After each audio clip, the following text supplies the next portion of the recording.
A little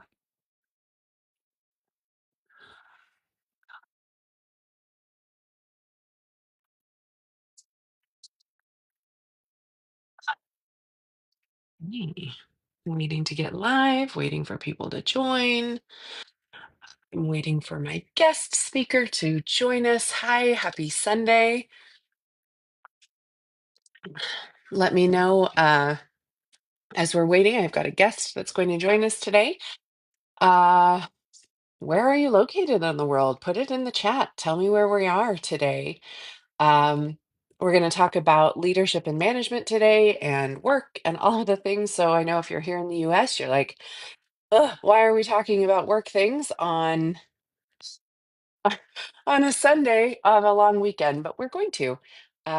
So I will give you a quick intro to myself. And let's see, I think, hi, Wendell. Nice to see you. Let me see here. Did Nicole? Oh, there we go. Nicole, I don't know why it didn't work. This is my first time. So I'm sending you an invite right now to join me. And you just have to click the yes. Hi, there you are. Here I am. Can you hear me? Yes, can you hear us? Well, me. Yes. Nobody else can be heard. I sure can. Well, welcome. So glad that you're here. I'm going to see if I can set this up a little bit differently so we can have you on here.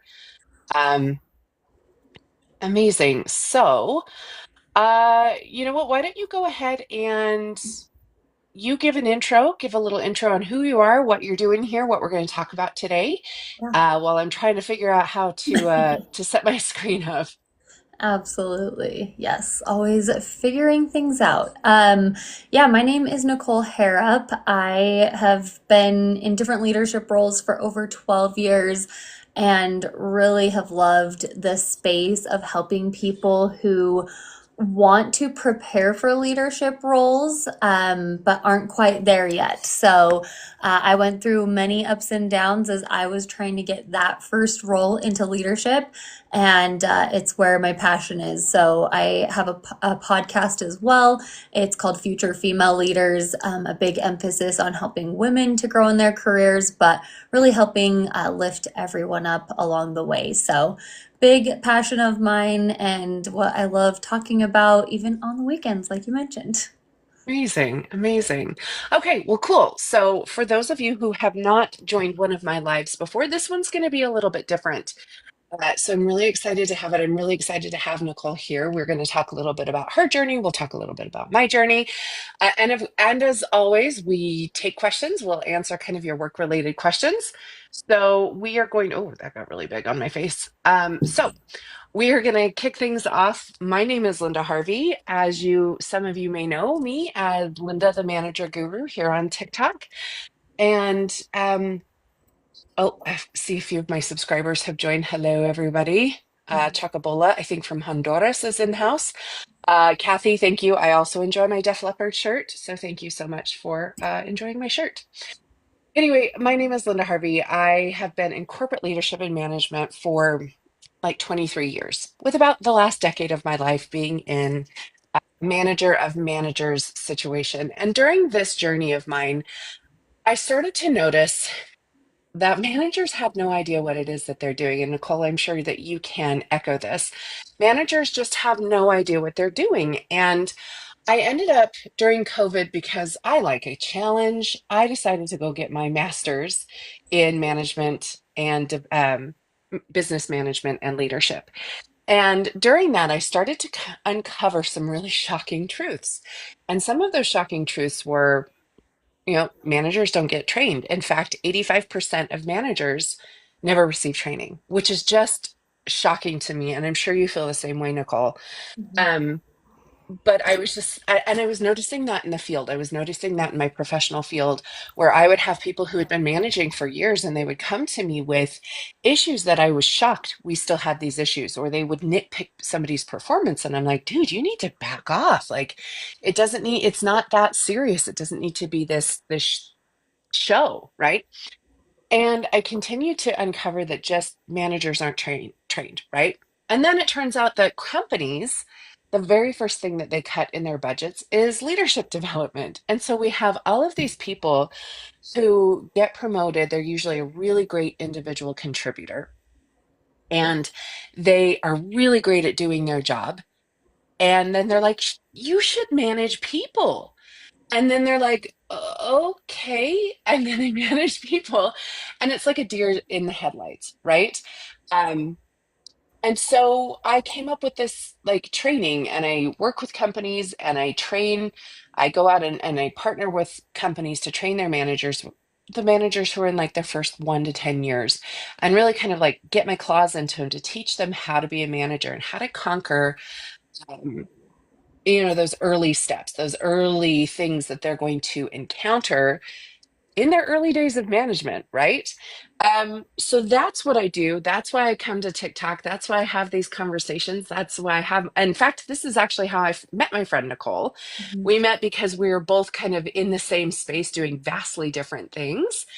Um, and then I came to TikTok, and I try and connect with all of you out in TikTok land. And I created, you can go, I created a management community just for people to um, join, where they can have a sounding board where they can talk to one another and get ideas, because I think that's the other thing. And Nicole, tell me if you find this as well. Uh, Managers are too afraid to say that they don't know what they're doing. Do you notice that as well? 100%. And I think, I mean, every role I've ever taken in leadership at different companies, there wasn't ever an official leadership training that I went through, like a new hire training. Usually, when you're onboarded, right, there's so many different policies and new hire training, all of the things where you learn about the company that you're starting with. But once you get promoted into a leadership role, you're kind of just thrown into the deep end, and we hope you can swim because we saw that you shined as an individual contributor, so we just assume you should be a great leader. And there's a lot of problems within those thoughts.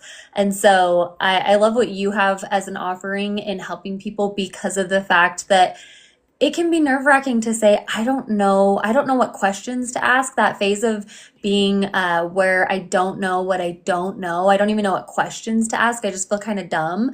Maybe it will eventually come, but what if it comes and then I'm still too nervous to ask that question because, again, I feel like that time has passed. So having a community like yours, I think makes such good sense in terms of helping set people up for success so they know what kinds of questions to ask, how to start, preparing for those relationships that they're building within their teams. But absolutely, I am shocked at how much that is claimed to be put into, leadership development, team member development, in the billions each year. But I'm like, where is that really going?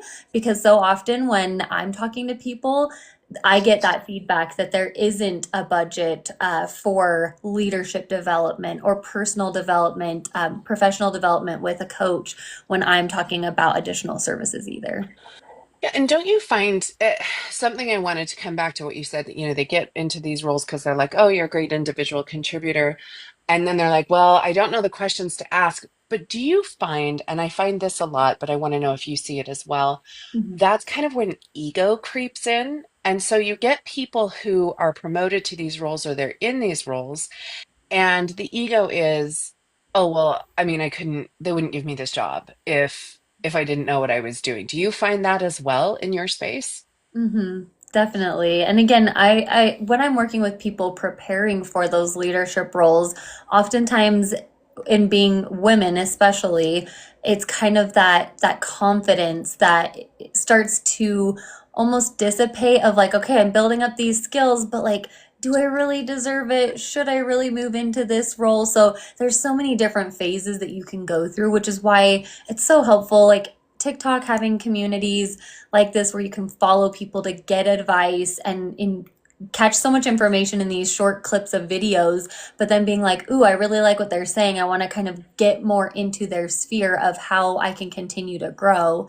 But going back to what you were saying, yeah, absolutely. I see people kind of feeling like, oh, well, I was put into this position. I should know what I'm doing. They trusted me. And I tell people, yeah, lean in on that to a degree, but also it's okay to ask questions. I talk about how really dislike being new in roles in companies because I'm not an expert and I don't like being in that space where I'm not an expert. So that's where I come from, is just saying you have to start somewhere. You will get there, but you need some additional help. You're in this totally new role. Where are you going to get that guidance if it's not from your leader? Is it, someone else in a community like yours, or like we're building? What does that look like? Right, right. Um, uh, yeah, it's just it's so interesting how our spaces really, I think, overlap. Um, and Ababas, I think you're right on. It is really shocking to see like the fact that there is just a lack of leadership and a lack of training and a lack of investment. And that's what I tell people all of the time. The hard truth, like the hard truth, and I think that you feel this in your space too, is nobody's coming to save you. Nobody's coming to train you. And as much as we'd love to say that they care, they don't really care, right? There's still so much of like this generational hazing that I'm seeing of like, well, we figured it out. Why can't your generation figure it out? There's so much of that. And it's just like, that's not helpful. Hmm. Um, but knowing that nobody's coming to save you, knowing that um, it's now on you, it's now on your shoulders. So if you want to, if you care, right? I think it's not even if you want, because I think everybody wants to get better at their job, right? Like I think that they want to, but it's if you care enough to get better at your job, the investment now sits, I think, on individuals' shoulders. It's not about the companies. Like, let's celebrate those companies who swing in and save the day and do the training, right? Um, Hmm. but they're not doing it. And so at this point in time, it's an investment in yourself. If you want to grow in your career and you want to be better and you want to be known as at least in my space, and I know your space is slightly different, but if you want to be known as like that great leader, or you want people to emulate you, or you want people to say like, man, I can't believe how great of a leader I had. um if you want that, then you're gonna have to invest in yourself because nobody's going to do it. And I Hmm. think from, Nicole, a lot of times in my lives, I get people who are like, well, tell me how to prepare for a leadership role, or I want to be a manager.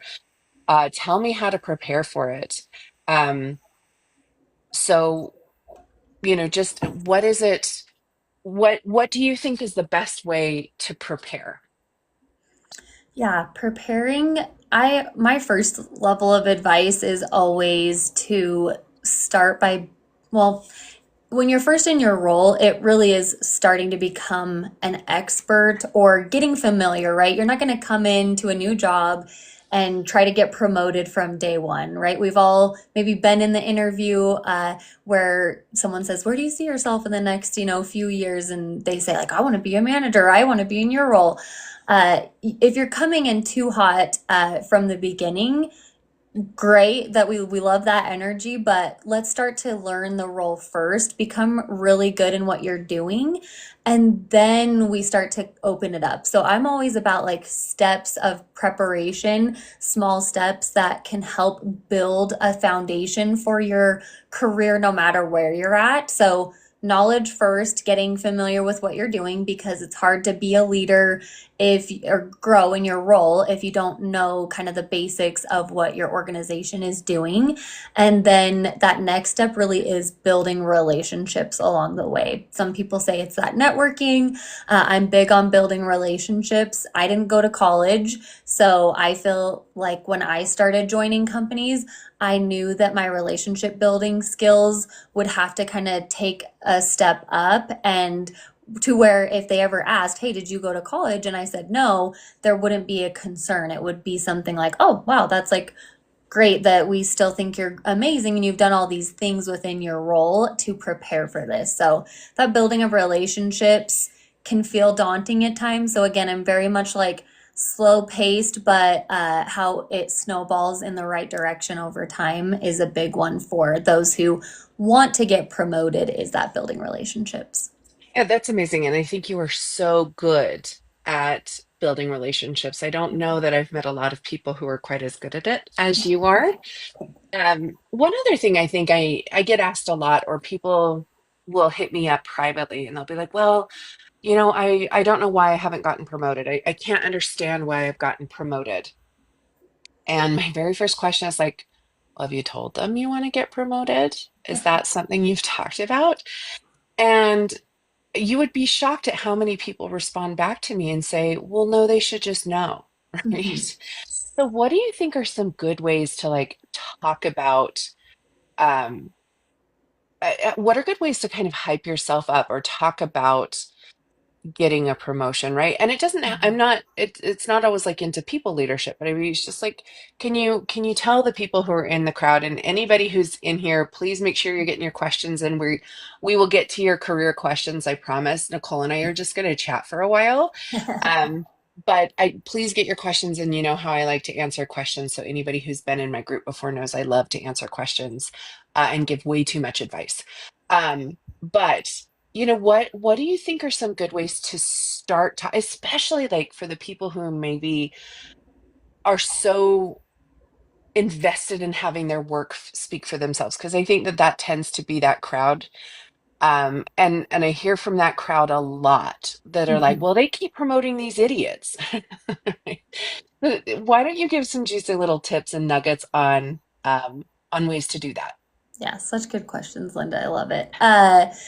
Okay, so a little quick story to kind of talk about that is when I was leading a team not too long ago, I had been in that space where I had assumed as the leader that several of my team members would want to grow into other roles or into leadership roles, for example. So when I approached our one-on-ones, I was always talking about how can like what questions do you have to further develop yourself?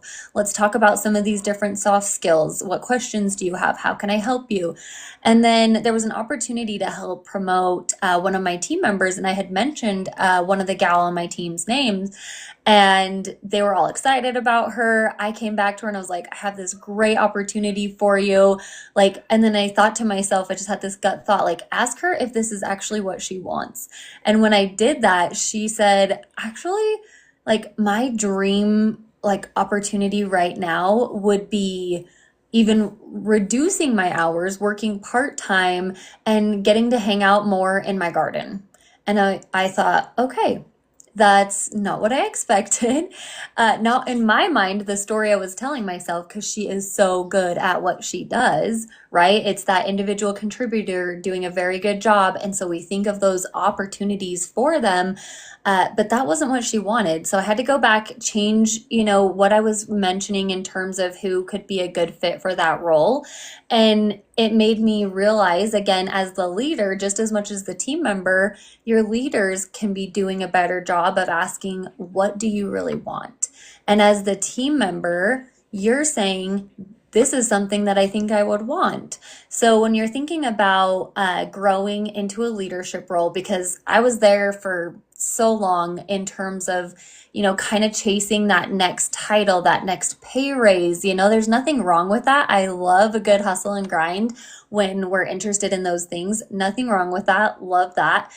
But it's also thinking, what do I really want? Because I got to a level as well where I didn't want to grow beyond being an initial like entry level people leader because I love answering questions. I love training new hires. I love being more connected to the front lines of getting with those customers, getting to talk with them. A lot of the times, I joke about being born and raised in call centers because that's most of what I've done. But it's a scary place out there sometimes. But like taking those escalations and being able to help my team members, I loved all of that stuff. And so when I started looking into that next role, because for a while, my leader was kind of dangling that carrot in front of me, saying, "Hey, you're the next one that's going to get promoted. You're the next one that's going to get promoted." And I was so excited. I was one of the highest performers of our leadership team. And I thought that's what I was going to move into next. And then I started asking questions about what do you do in a day to day? Because Mhm. let's be honest, I didn't really know. I didn't sit near him. I didn't know what he was doing in a day to day and things that I would be taking on if I moved into that next, director level, senior manager kind of space. I didn't know what that was going to look like. So I started asking questions. And when I did, I thought, yeah, that's not actually for me. It's not where my passion is. Sure, would I like to make more money? But I'm not willing to sacrifice what I enjoy doing every day and how I get to interact with my team to take on these other responsibilities that are more like heads down tasks focused on the data and stats and goals for the teams. That wasn't where my passion was. I'd like to kind of be Hmm. in the trenches with my team. So that is one thing when I'm coaching individuals and talking to them, it's to ask the questions of Yeah, what does your leader do? Because the worst thing that could happen is you get promoted into that role and decide you actually hate it. And then what? I Do you agree. go, I agree. Oh my yeah, God, do you go yes. backwards? Do you leave the company? And in today's day, like, that could be really hard. And then you're struggling because you're learning something that's new to you and you're realizing you don't even really like it. So Yeah. that's a big space. And if you came up in a call center, that means you're going back on the phones, right? And like Yeah, nobody's didn't like I no will one tell wants you to the do that. first time I got a real management job, like a real management job, I also was in a call center and I'm like, you can't get me back on the phones. It's just not gonna happen. So I guess I have to be good at this leadership thing. Yeah, I wanted to call out a couple people who joined the room, and we have a couple questions that I think are going to be really good questions. go ahead. So first of all, my friend Clarence, who just joined, I'm on Clarence's podcast next week. So find my friend Clarence, follow Clarence, and check out the podcast that I'm on next week. So that was a personal plug, also a plug for my friend Clarence, also for anybody in the room that's still with us. If you haven't gone and followed Nicole, you need to go follow Nicole. Um, and feel free to show us some loves with some likes and shares. I'm not a big fan, like I don't really push that hard, but feel free if you feel so inclined. Okay. User 1013, it's a really long number. I'm not going to say your whole number. I think that that's really great. I think that your comments really insightful when you talk about constant feedback with both management and coworkers. I think so often in this space, especially as maybe a frontline employee, I think that you're kind of expecting the feedback to only go one way, right? And one of the things I talk a lot about in this room for those of you who typically attend my evening sessions, we talk about feedback, and feedback is not something that's only downward. You have to be in a space where you are comfortable giving feedback up and giving feedback out. And I hate to bring it to you, it's always uncomfortable. It's never something that you're going to be like, yay, I get to go give feedback. I mean, maybe you will one day, but I think it's really uncomfortable to prepare for feedback. And I think it's really important for people to understand, like, yeah, that's the case. And you're going to have to learn how to be uncomfortable giving feedback. You're going to have to learn. Now, it doesn't have to be that hard, right? It doesn't have to be something where you have anxiety dreams or like those types of things. But feedback it goes everywhere. It goes up, it goes down, it goes out, right? And in my community, I talk about that. I have a whole section just on like the art of giving a difficult conversation. But when you think about having difficult conversations, Nicole, what's the first thing? How do you prep for that? How do you prep for a difficult conversation? Yeah, I think feedback even today, right? I've been in different leadership roles. I work in an individual contributor role right now, but anytime anyone approaches you with feedback or like, "Hey, we need to talk," just hearing that instantly, our defenses are up. My heart is like pounding. I'm starting to get sweaty, right? It's so normal for that to happen. And obviously, with such wild layoffs since, COVID and everything, things have been crazy in the workplace. And so when you get that message from your leader that says, "Hey, do you have time to talk?" How can it not be one of our first thoughts that I'm being fired right now? So, a couple of things I like to think about in terms of either receiving or giving feedback. I have one of my episodes that talks about how feedback is a gift, and I kind of go into detail about like a physical gift and how it can have really beautiful wrapping, but then it's like actually a terrible gift, or vice versa. Like I'm really terrible at wrapping gifts and sometimes put it in a grocery sack. But the gift itself, like I was really thoughtful gift and well prepared, for example. So there's a couple different ways to go about that in that situation is thinking about the last time that from a loved one or someone who you're really close with who told you something that might have been hard to hear, right? So if I'm thinking about my spouse or a really close friend or a close coworker, when they gave me some feedback that was kind of hard, oh, I didn't really love that, but you're right. I needed to hear that and I could do better in that area. It's so much better received when it's from someone who you care about, who understands you. So when someone, on the street tells me, some sort of feedback, I might say, I don't care what you have to say, or like get defensive and upset because who are you to give me feedback, right? You don't even know me. You've been in my area for minutes, moments. So I think about that with leadership, with team members, giving feedback upwards. I feel like this is a soft skill that I have honed in super well. I've worked very closely with CEO levels at my different roles and being able to find ways where I've built relationships so that when I do give feedback, it's from a place of love and care, and I want us to do better as a team, as a company. And so this is why I'm delivering this feedback. And, sometimes even starting the conversation with, hey, I have some feedback on X. When do you have some time to chat about it? That way it gives them a moment to think, oh, I've got a lot going on today. I don't think I can handle some feedback, or there's a lot, going on in my mind. Let's do it, tomorrow morning, tomorrow afternoon or something. So if there are moments where you can take some time before receiving that, great. Not all moments, and that's what I said when I was leading teams. Not every time can I approach you in the way that you want to be approached. Sometimes I am going to say, hey, Linda, we need to chat real quick. And I personally try to add context because, again, we all know how it feels when there's no context. So trying to provide some context. And I will ask my managers for that as well. I'll ask Yeah, my leaders and say, hey, I'm so glad we had this conversation. Can I please ask going forward for some additional context before we're joining a meeting? I know you probably had so much going on that you didn't really think about how that message came across over Slack. But when you made it sound so immediate that we needed to hop on this Zoom call, I kind of thought I might be getting fired right now. And their yeah, response is like, oh my gosh, I'm so sorry. That is not it at all. And so it's all about like the context and that totally. relationship that you have as well. Totally. And I agree with you. I think like we've all seen a million rom-coms, right? And it's like we need to talk and everybody knows like that's the end of the relationship.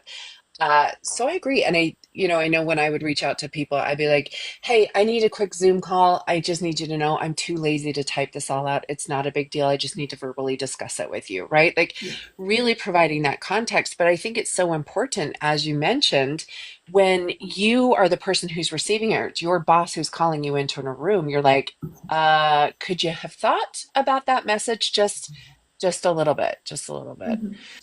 Okay, so we have a couple other comments in the room. So Vu Esquire, I love you guys' users' names so hard.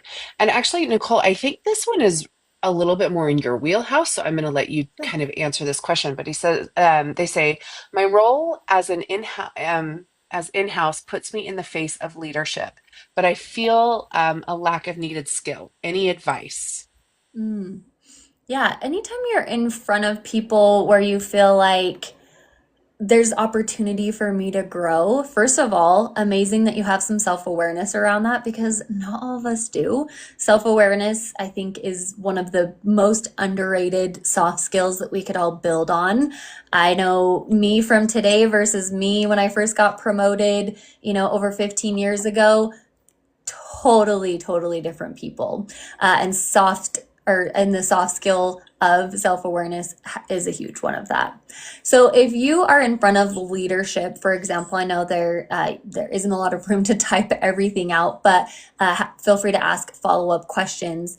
Is recognizing where can I improve And this is where I would lean on your leader to say, hey, I am really excited about the opportunity I've had to, be involved and in front of around some of our leadership team. I'm getting really excited about maybe it's a project that's coming up, or maybe there's just something that's getting you excited. So, how can I get more involved and make a bigger impact?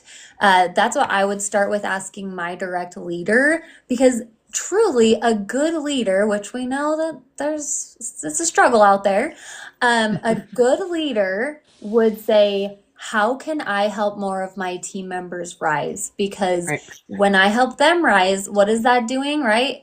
Rising tide. So they should be partnering with you to help you get seen, be a sponsor of you, to say, hey, I also think this person needs more opportunities to stand out and shine. They're really excited. These are the things that we've been working on in our one-on-one. So I would lean on that relationship with your leader. Let us know if that's a good relationship or if you have some additional questions. But that's the first step I would lean on is, how do I want to help? What's that next step to help me get there? And if it's a different role or a different department, starting to reach out to people in that department and build relationships with those people. Get curious about them. How long have you been here? What brought you here? What are you currently working on that has you excited? Something that has me really excited is when I heard about this project. Can you tell me more? Are you involved in this? What does that look like? Right? You're just trying to like expand your web, expand your sphere as often as possible in ways that make Yeah, sense for you. totally, totally. And also, this is your area, right? This is your area to again, you and I do very different things. I get when you say, "Oh, the bad managers out there," I'm like, "Send them to me. I'm gonna fix them. I'll fix all the managers." And Please you do. really help people prepare for that. And part of being prepared for your next step is working with leadership. So people can go to your profile and they can reach out to you and you can send them information about the program that you run as well, Mhm. that if they're willing to invest in themselves, which I told everybody in the group, the hard truths are you're going to have to do it. Nobody's coming to save you. Nobody's going to do it for you. So they can come and, you have a program that you run as well. So go click on Nicole's profile, DM her, and get connected so you can get that set up. So Fit Gamer Chick, I love these names so much. This just brings me joy. I have a very toxic leadership at my job, and I'm struggling with feeling, well, a lot of feelings. Fit Gamer Chick, first of all, I'm sorry that that's happening to you. That's such a bummer. Give me some more. I mean, I'm going to give you some stuff off the cuff on this one, and I will give you kind of some of my solutions. So one of the things, so if you go click on my profile, I talk a lot about toxic work environments. I talk a lot about bullies and I talk a lot about narcissists, which is kind of a lot of bummer topics. But I do talk a lot about them. A lot of when you're dealing with toxic leadership is how you're documenting, right? And documenting does a couple of things. Documenting gives you back your sanity. So when you start to have this gut feeling of like, I think I'm in a toxic situation, or I feel like my leadership is really toxic, but it's just a feeling, right? Like you don't have it documented, you don't have it written down anywhere. Sometimes it could be, oh, well, it happens once a quarter, and maybe they were just having a bad day. It doesn't mean that we have to be jerks, right? But maybe they were just having a bad day. But if you see chronic behavior that's happening in the workplace, documenting it is your first step to combating it, right? So you know how, like, you know that this one thing sets them off, right? And so you figure out how to get in front of that or not do that one thing, or how you respond appropriately to that, right? Or maybe it's abusive, like it genuinely is abusive, or it's a bullying situation. Having documented incidences, right, then allow you to escalate it. Whether you escalate it internally or whether you escalate it externally, it gives you document. So start writing things down. Take screenshots of Slack messages, or if they text you. Um, if they do it all verbal communication, as soon as you're done with that communication, go write it down, right? Put it date, time and they verbatim, and that's the crucial thing. You can't summarize. It needs to be verbatim because when you go to escalate it, the sad part about this is the burden of proof sits on your shoulders. You have to prove it because what ends up happening is when you go internally and escalate it, or even if you were to go externally and escalate it, they're going to say, well, give me examples. And if you don't have examples, there's no way for you to prove the behavior. So those are the first things to start dealing with a toxic work environment or start dealing it. But the thing is you also have to understand that just because you document it, just because you escalate it, does not mean it's going to change. If you don't work it with a culture, within a culture where they don't handle, they don't tolerate toxic work behavior, they don't tolerate that type of behaviors, then you have to decide like, can you outlast it or can you leave? And that's sadly the hard truth about toxic work environments. Uh, Thick Absolutely. Gamer Chick, if you have more on that, if you want to give me more details, go ahead and provide us more details, and maybe I can get more specific for you. But those are just my generals. I think, Linda, Morales. Oh, go ahead. sorry, Yes. I do think I see one more follow-up from Thick Gamer Chick that says, what advice do you have for an executive director who wants her employees to solve issues? Well, here's the thing. To be valuable at work, and tell me if I'm wrong, Nicole, but to be valuable at work, you have to be a problem solver. Just period. The end. The people who are the most trusted, the people who tend to get the better promotions are the people who I know I can trust to solve problems. There is nothing more frustrating for me when I sit down in a meeting and somebody dumps every single problem on my desk and then goes, Yeah, and we I can go, solve it. I'm like, oh, okay. Like let me introduce you to my other basket of problems. Like, you want to compare, but the thing is like, I cannot, it's very difficult for me to have somebody who comes in and just dumps problems and then is like, okay, fix it. Give me a present, fix it. Now, here's the thing. Sometimes you can't solve it, right? Sometimes you don't know where to start. And that's okay too. It's okay to have that conversation of saying, hey, here's my problem, and I actually don't know how to solve it. Then I'm like, okay, let's put our thinking hats on. Like, let's come in and let's navigate this together. Let's find a solution for you. But if your executive director is putting things on shoulders, that's a really, and Nicole, I want you to weigh in on this too, but I think that's a really great moment to shine. Or is your concern that they're having you solve them and then taking credit for it? Because that's a different conversation too. But Nicole, what do you think? Yeah, so many ways to take this for sure. So, if an executive director, which I find, and I'm sure you've probably seen this too, Linda, when individual contributors who are doers move into leadership and then need to become more delegators, it's a tough transition, and especially if you haven't had the conversation of exactly that, you become a doer, because some people move into leadership and they're like, what do I even do in a day to day? I'm so used to doing things and getting stuff done. What am I doing? What do you mean, like I'm just empowering my team now and trying to motivate and inspire them to do great work?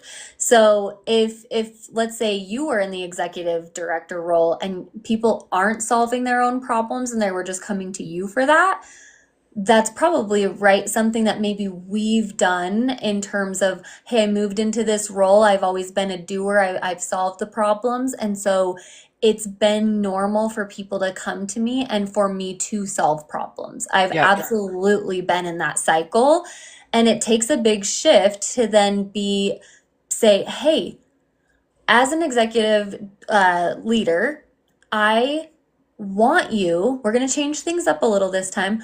I want you as my direct reports to go out and solve, like, what solutions do you have? Let's talk through this. Again, when I'm in a fast hurry, like Linda says, I have this whole basket of other problems.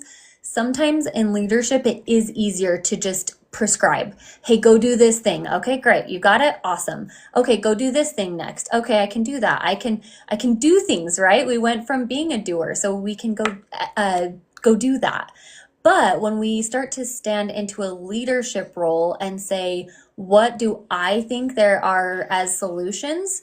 And it's okay if you start and say, I have no idea what's next. Okay, well, Yeah. let me talk you through what goes in my brain, and let's see if that helps you for the next time. I want you to think of ways we could solve this, right? You got promoted into this role because you were a problem solver.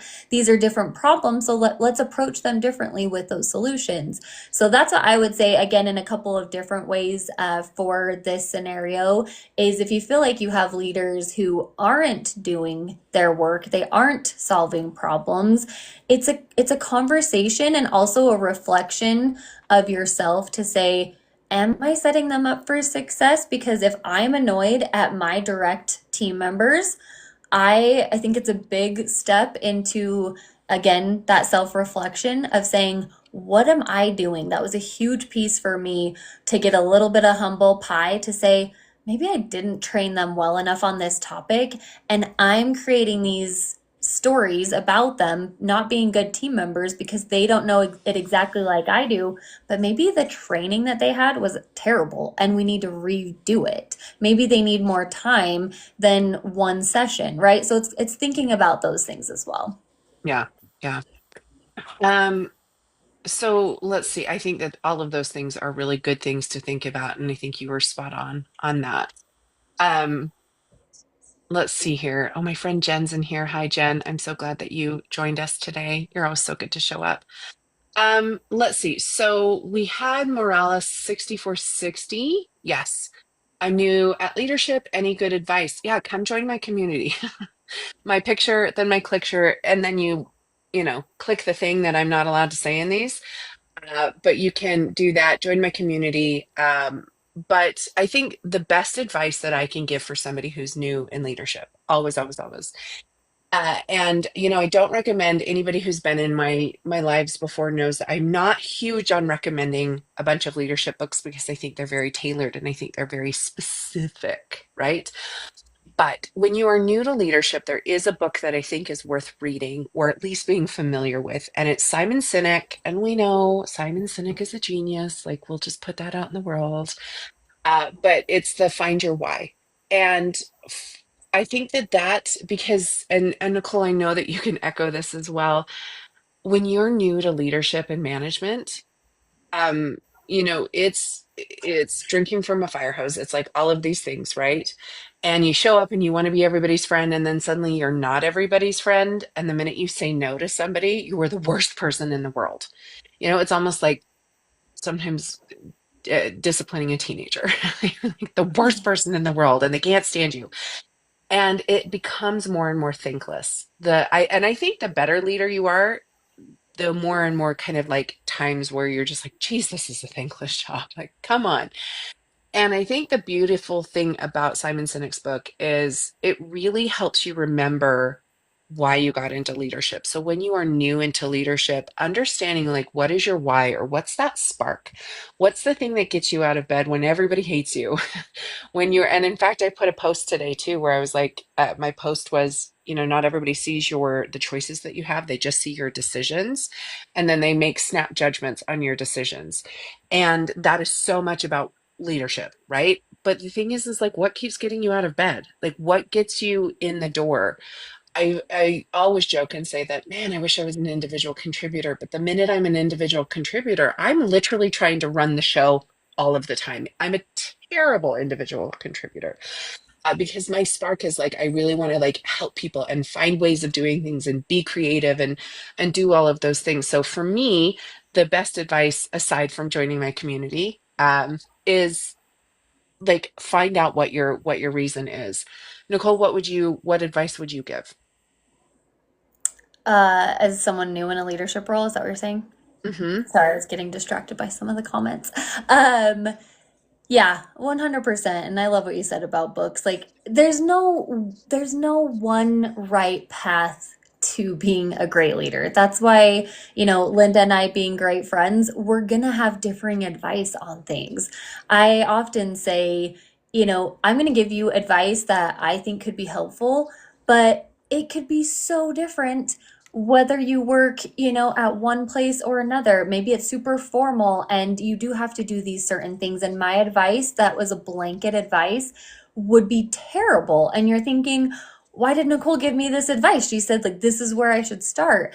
It's every path is so different. And that's why, right, no one leadership course is going to be like the end all be all. There's always other things that you can be doing, but starting somewhere is huge. So it's figuring out, yeah, is it books? Is it podcasts? Is it something else? Finding something that works for you is always going to help start to elevate yourself versus sitting here doing nothing and hoping for the best. So I think it's a path that you can choose wherever you want to go, choose your own adventure.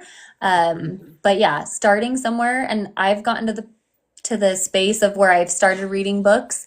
And if I don't like it, if I get into it a few chapters and it's not vibing with me, I've given myself permission to not finish the book. And that was something That. that's been so hard for me. I was like, no, no, no, you can't start your next Audible until you finish no. There's so many that I've stopped reading because they're just not it for me right then. And that's okay. It's figuring out what is that next right thing for you. Is it Linda's community? Is it something different? Find what works for you, right? Yes, I love that so hard because I think we all are just like, oh, but I have to listen. I have to do this thing. I tell this story every now and then.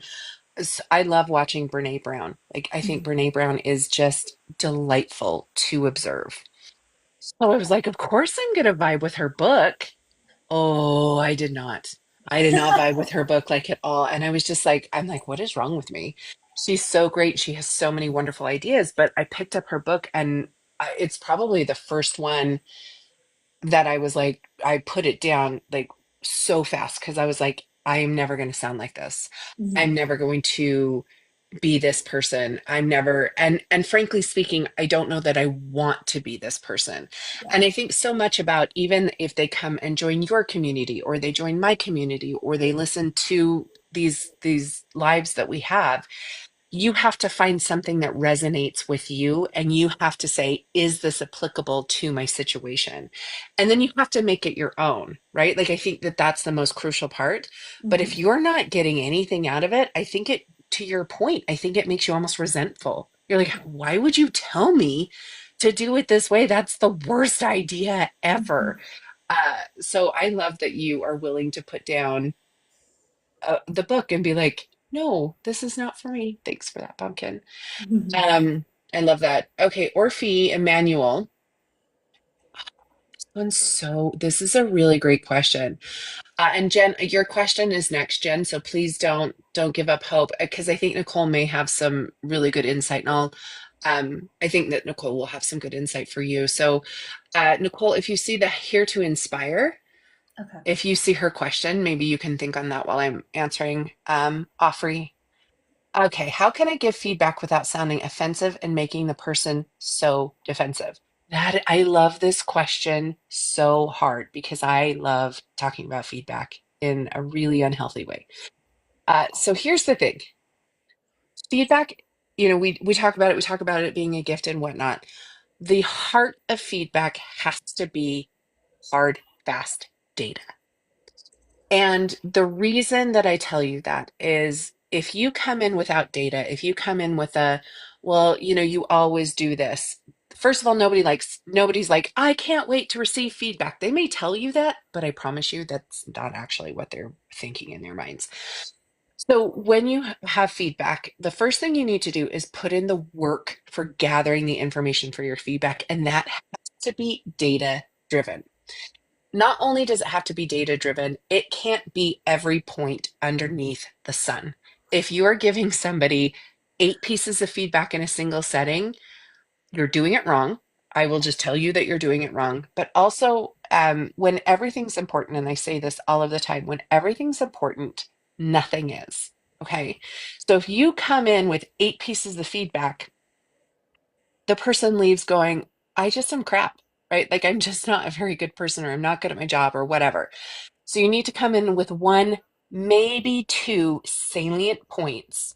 And if you're coming in with two, they better be related, right? It needs to be a 1-2 punch, but it needs to be one thing that you're telling them is the most important thing that you're giving them feedback on. It needs to be data based.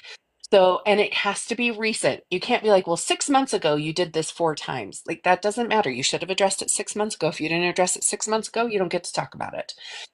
So you need to come in with salient points. They need to be recent. You need to have data behind it. Now that you've done all of that work, that's all the work that you have to do. Oh, and don't forget, you also have to come in with a solution. So if you're giving feedback and you want people to make a change, again, you can't just dump it on them and be like, you're garbage. You have to say, here's the problem, and here's what I think the solution looks like. So you have to come in with that. Now you've gathered all of that up, you've written it down so you can stay organized. You've practiced the conversation so it doesn't go poorly. And then the first thing you need to do is approach the person and say, "Hey, are you open to some feedback?" And if the person says no, then they've just shut down your whole conversation. It doesn't matter what you're going to say. It doesn't matter how you approach it. It doesn't matter how good or kind your intentions are. It will fall on deaf ears. So you have to ask the question, hey, are you open to some feedback? Right. And if there's a power dynamic, if you're their leader and they're your direct report, very rarely are they going to be like, no, I don't want to hear it today. And if they do, then you're like, okay, then when can we have a feedback conversation? Right. Like that's how you get them ready. But they'll probably say yes.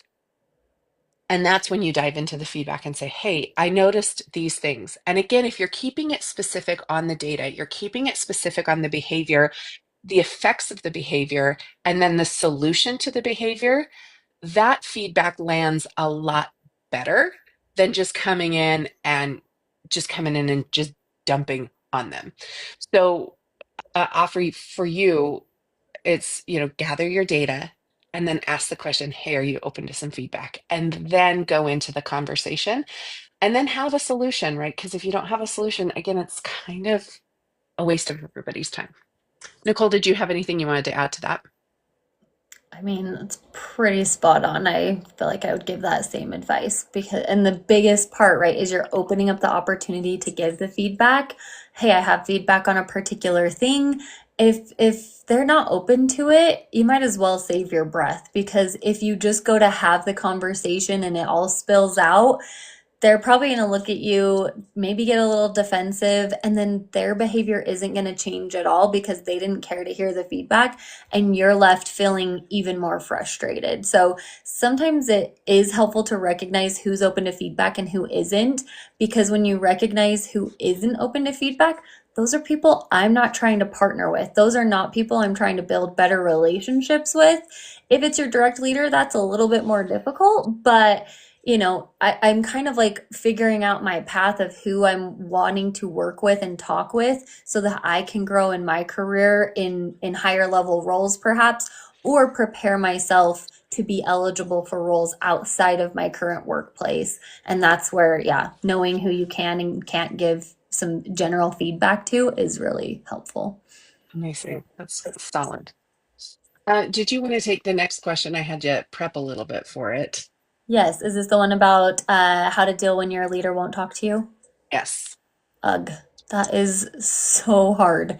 Um, there's a couple of different ways I would go about it. And again, this is where like speaking to someone one on one is a little bit more helpful to know more of the full. So it sounds like Linda knows more about this situation. So that's great. Feel free to add some additional feedback at any time. Yep. But essentially, if I'm working with someone who doesn't want to interact with me, I figure, first of all, I'd probably be looking for other jobs because your direct leader has such an impact, right? We can look up the stats to see how much of an impact it has on your overall mental health, right? It's not worth it to stay in environments where your direct leader is causing most of the problems for you.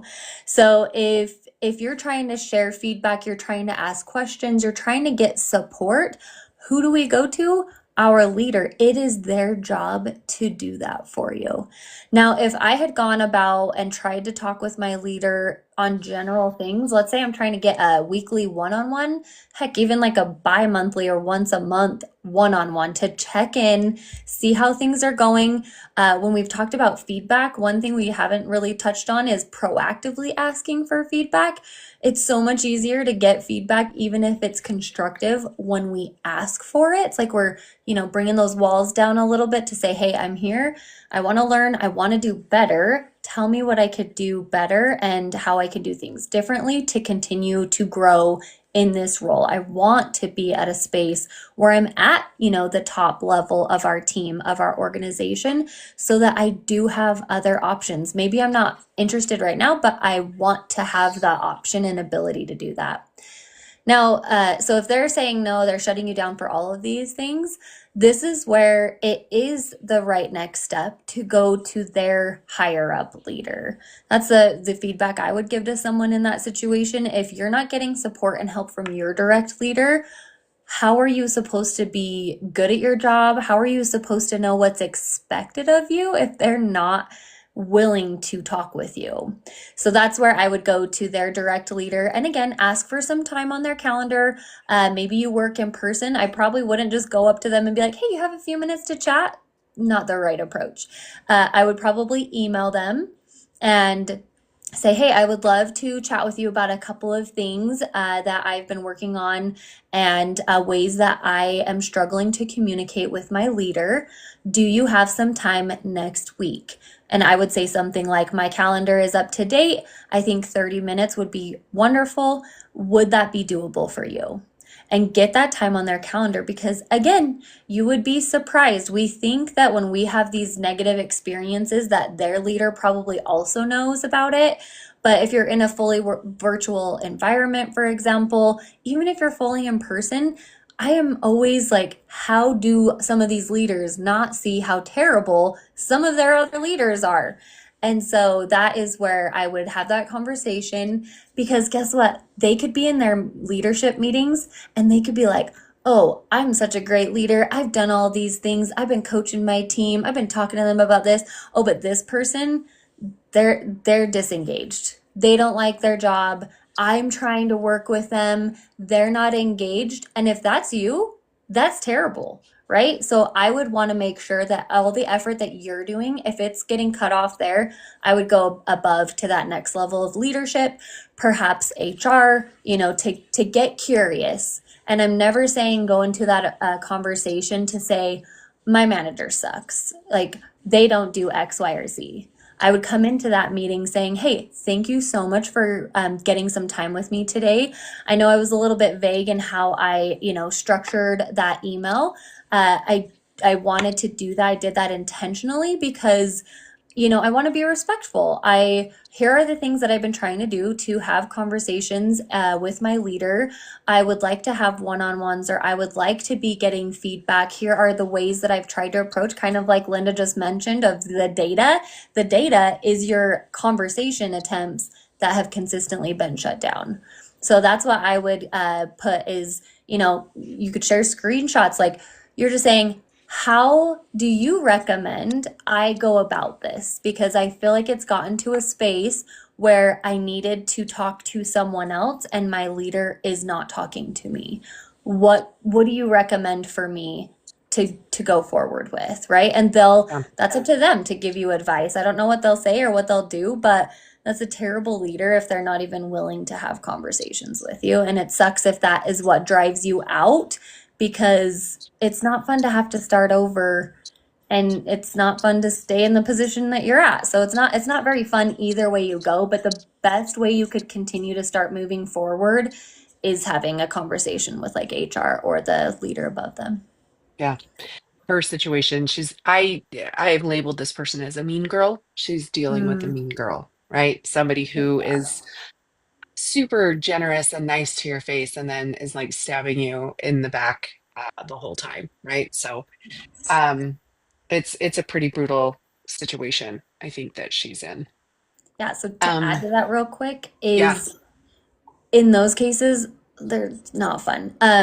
But one thing I would say in adding to that, because I would still go talk to the leader above them, and I would say, hey, I am having a hard time because I feel like like at the surface, it feels like they want to help me. But when it comes down to it, I am getting ignored. I am not getting next steps. And so I feel like, right, it's the whole like talk the talk, but are they walking the walk? And those are the types of leaders. I've worked with so many of them. They drive me crazy because in front of other leaders, they look amazing. And then to their team members, some of us see right through that and it sucks. So yeah, definitely reach out for some help and get curious instead of saying, she's a mean girl. I don't like working for her, right? Because that makes us sound more like the victim, but you're trying to find solutions of how you can work better together with her. You're so much nicer than me. I just told her to out mean the mean girl. I In love fact, it. I just You're I very just made honest. I just made a whole post about like out meaning the mean girl. I'm like, sometimes you have to just out mean them. Uh, So many let's see. options. Again, choose your own Yeah, adventure. choose your own adventure. Jen, the, Nicole's might be a better option than mine. Let's see. Tammy says our leader is a delegator and then questions why we did things. I love this so hard.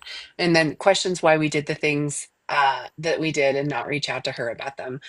Uh, oh, them. I might have misgendered. I'm sorry.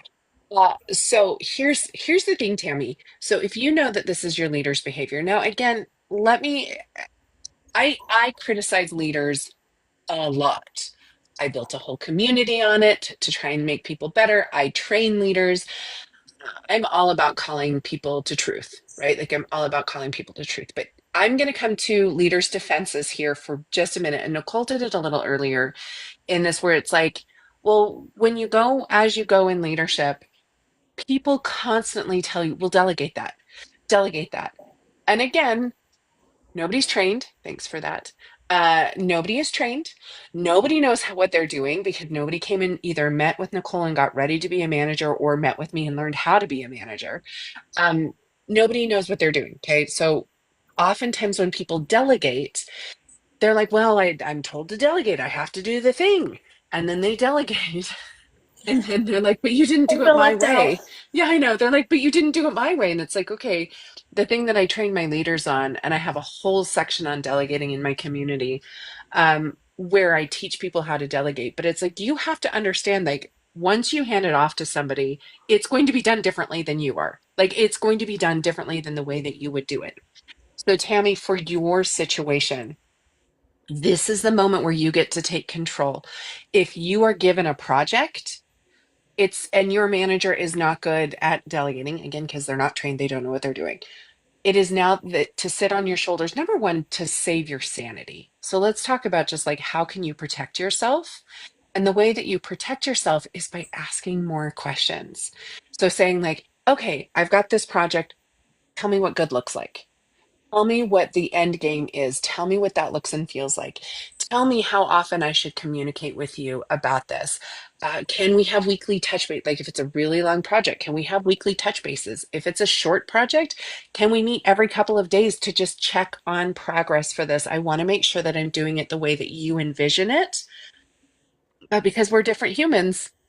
It's going to be different, right? So Tammy, this responsibility, if you want to save your sanity, now you can keep going the way that you're going. You can keep taking the projects and then you can have them constantly question you, which is exhausting. Or the next thing you can do is ask questions. And here's the thing, you're not going to ask all the right questions because this is your first time, but you're going to ask some of the right questions. And then the next time it happens, you will know the next set of right questions to ask. And then you're going to get to the point where when your manager hands you a job to do or a project to do, they are going to come in. It's so funny. I teach this a lot, but this is just managing your manager.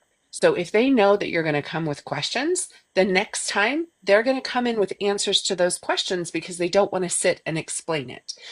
So you eventually get to this point where you sit down, they delegate, they say, this is what good looks like. Here are the steps. These are the things that we have to accomplish. Go and do.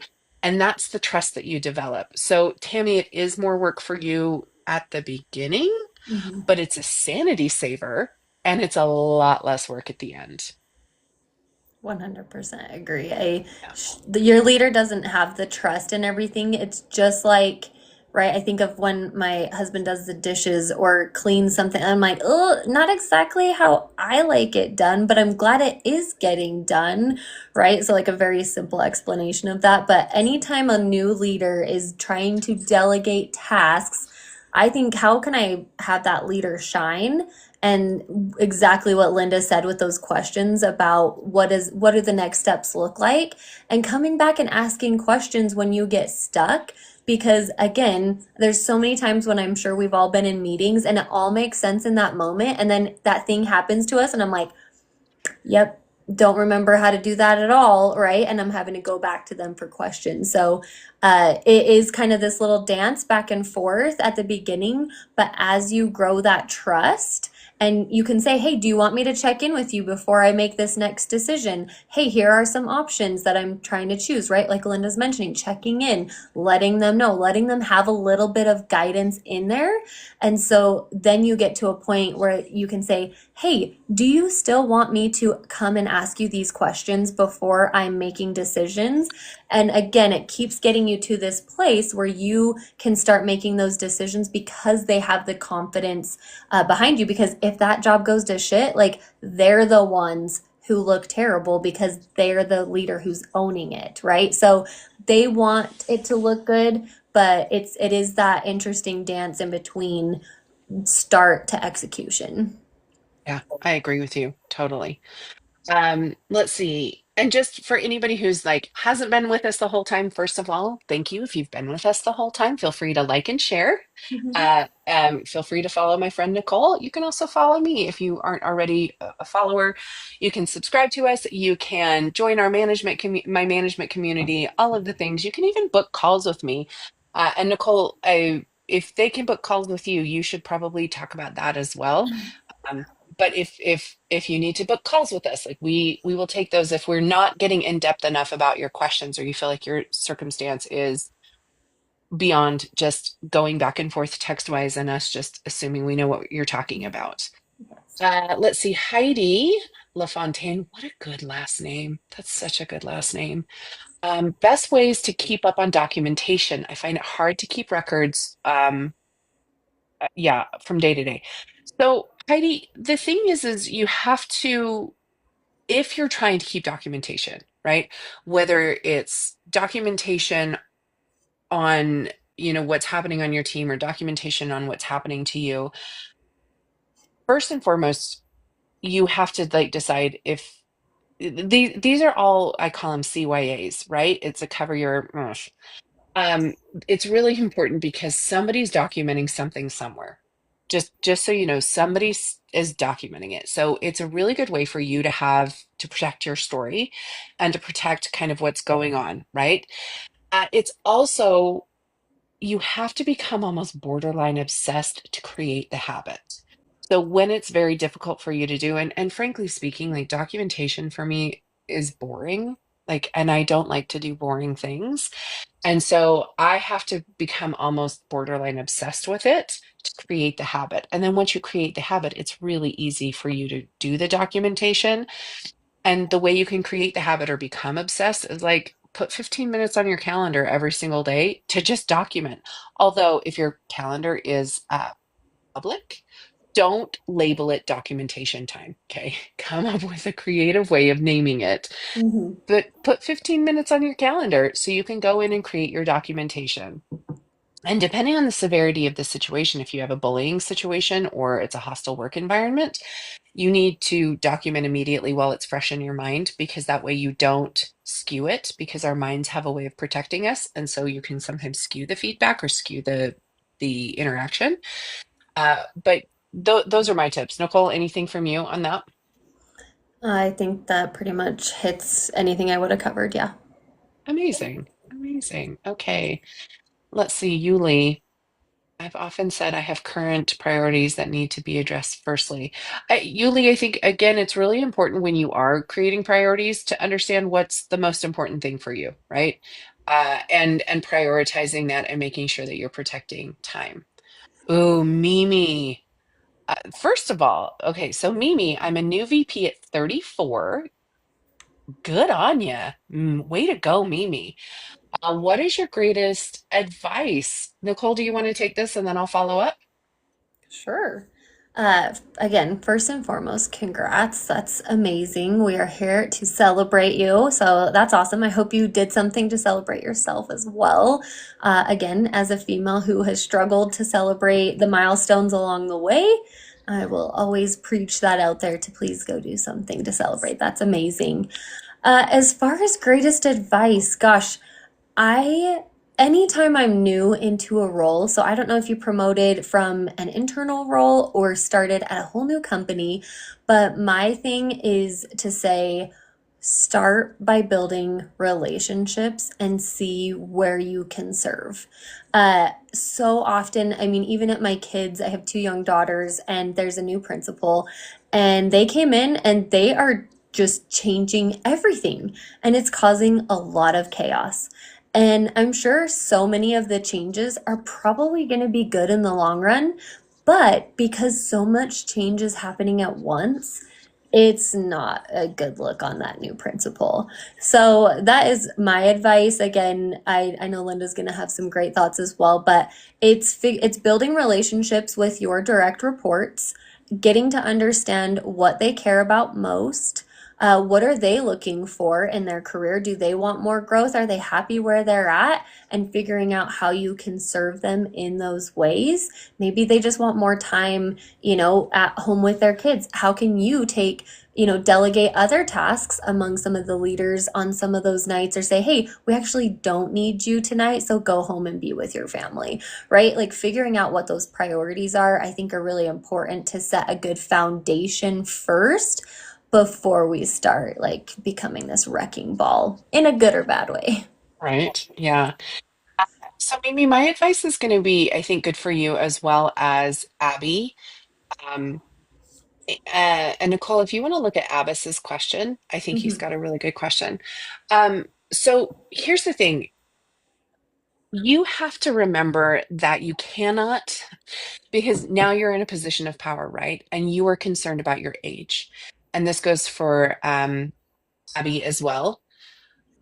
Your age doesn't have to matter, right? Now, here's the thing, with age comes experience, and that is something that we can't fake, right? But it doesn't mean you cannot let your age downplay your accomplishments and downplay the fact that you are now in this role and you've got to show up and be in this role, right? I talk to a lot of newer managers who are like, well, but my whole team is older than me and they won't let me forget it. And it's like, okay, but that doesn't matter, right? That's something that's a them thing. It's not, it doesn't have to be a you thing.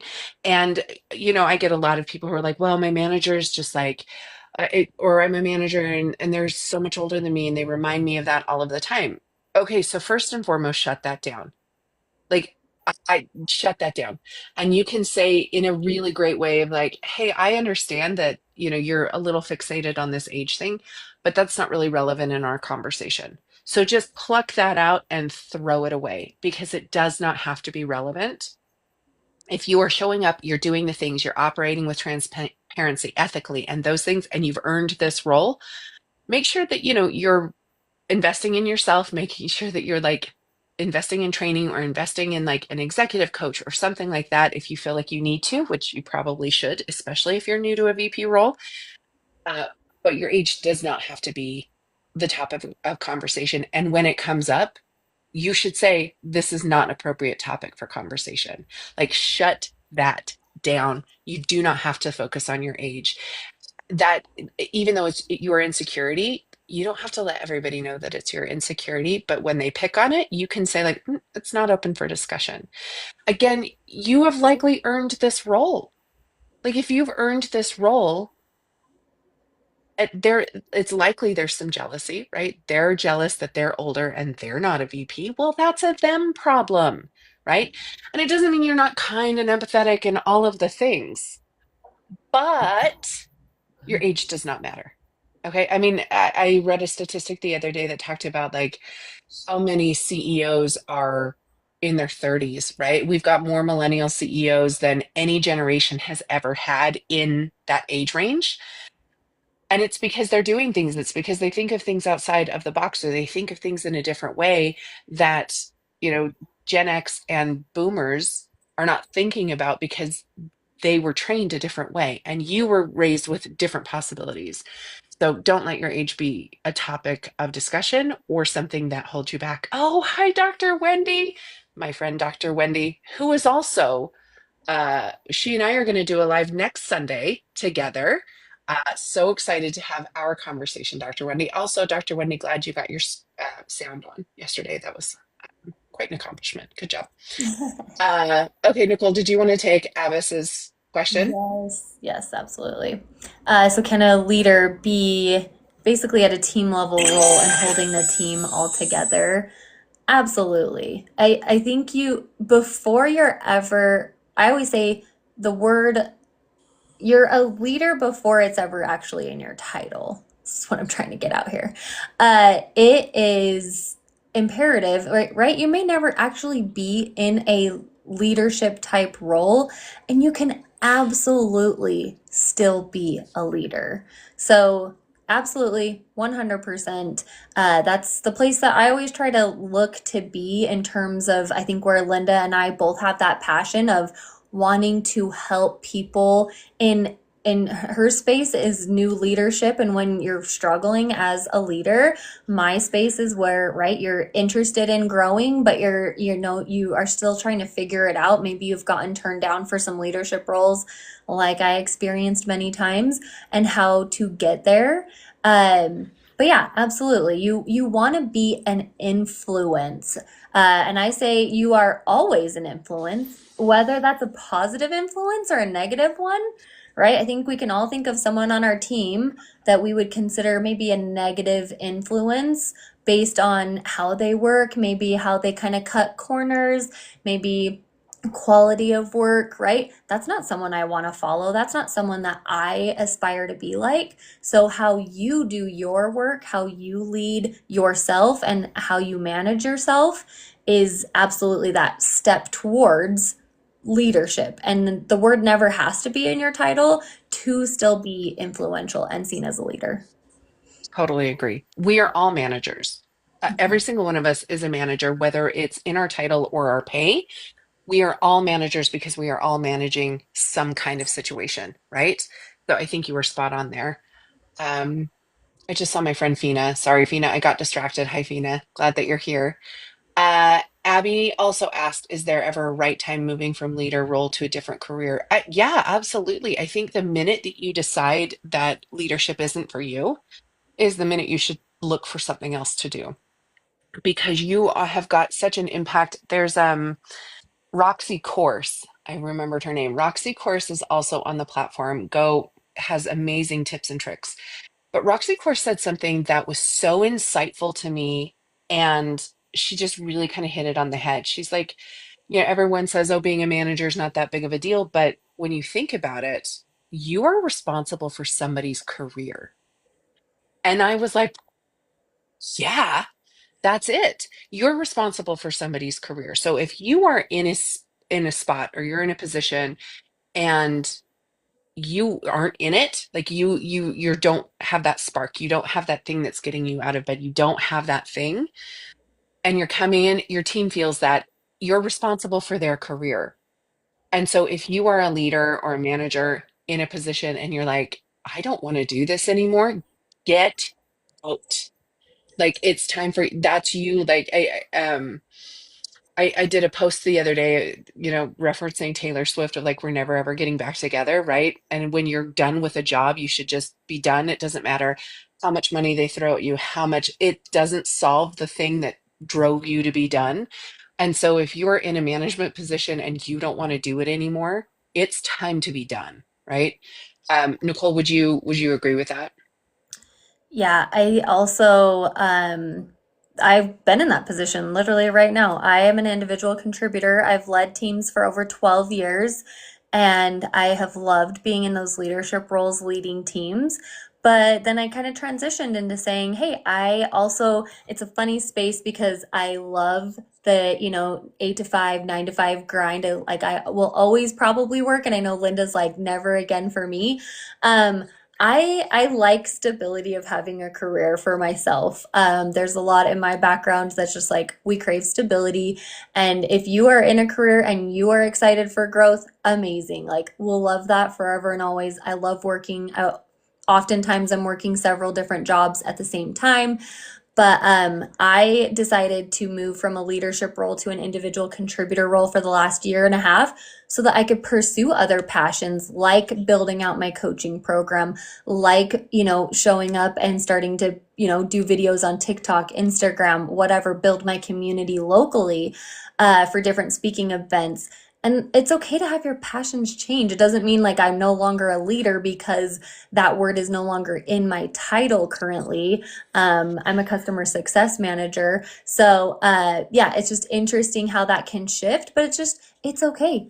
And if you're not totally happy where you're at, find something different. Maybe you'll like being a leader somewhere else because it's a different mission, vision, whatever is going on there. But yeah, it's okay to change and to take a step back. And if you have questions, please feel free to follow up with like Linda or myself on that transition because you'll get like you're overqualified, this is an entry level position or something like that. So I'm happy to help talk you through that too, if that's ever the case. Yeah. And I think it's also really important to understand that like taking a step back does not mean that you are moving backward. Right. It sometimes just means that you're moving in a different direction, right? And that's okay too. And don't think that you have failed or don't I actually consider it the largest success in someone's career or in life. I mean, I feel this way in life too when you are like I'm done with that choice. Like I made this choice, I did it, I lived a life and now I'm ready to like transition. I think that the self-awareness there is such a beautiful thing. And I think like we need more of that. Like we need a lot more of that. In fact, my friend Liz, who's also on TikTok, she's going to do one of these with me on a Sunday as well, talk specifically about self-awareness. And so bravo if you have self-awareness. Big, big, big, big support. Larissa asked about if they are not open to feedback. So referencing our feedback conversation earlier, if they are not open to feedback, so if you go to them and say, "Hey, are you open to feedback?" and they're like, "Nope," yeah, just put it on a different day. So especially if it's like if it's peer-to-peer feedback, I think that you have to wait for that, or even if it's upwards feedback, you have to wait for that opening. It's all about timing, it's all about your approach. But if it's a situation where it's downward feedback and you're like, "Hey, are you open to feedback?" and they're like, "Absolutely not," then you should say something like, "Okay, I get it. Today's not a good day. I do have some critical feedback that we've got to go over. And so I'm going to set it up for how does Tuesday sound? Like, don't let them weasel out of the conversation like that.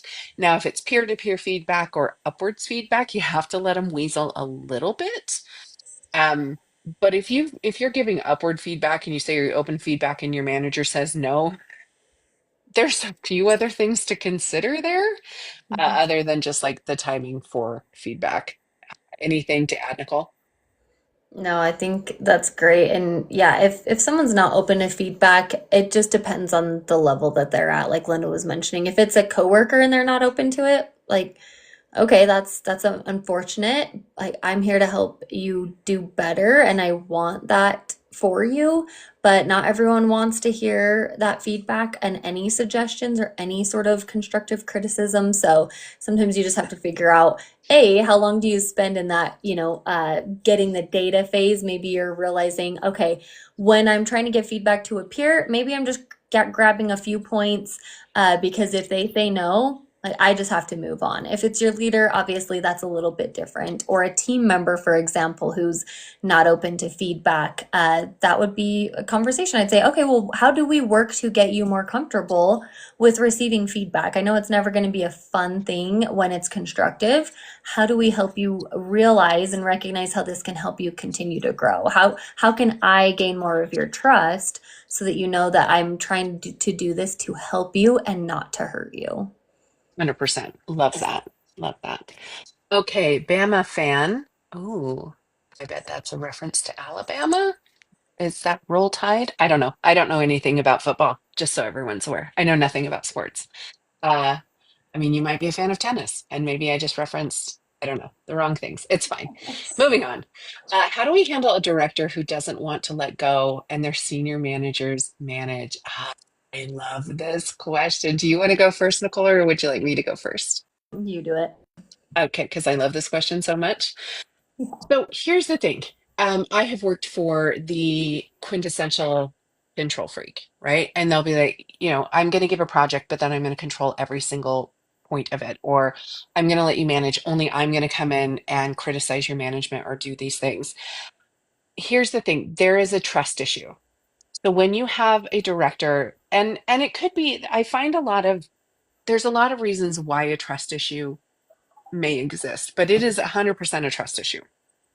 And the reason it may exist could be maybe they're new to this role. I can't tell you how many times I've been in a director role and I've gotten a new VP, and the VP maybe was promoted from within or had come from a director role and just earned the VP title.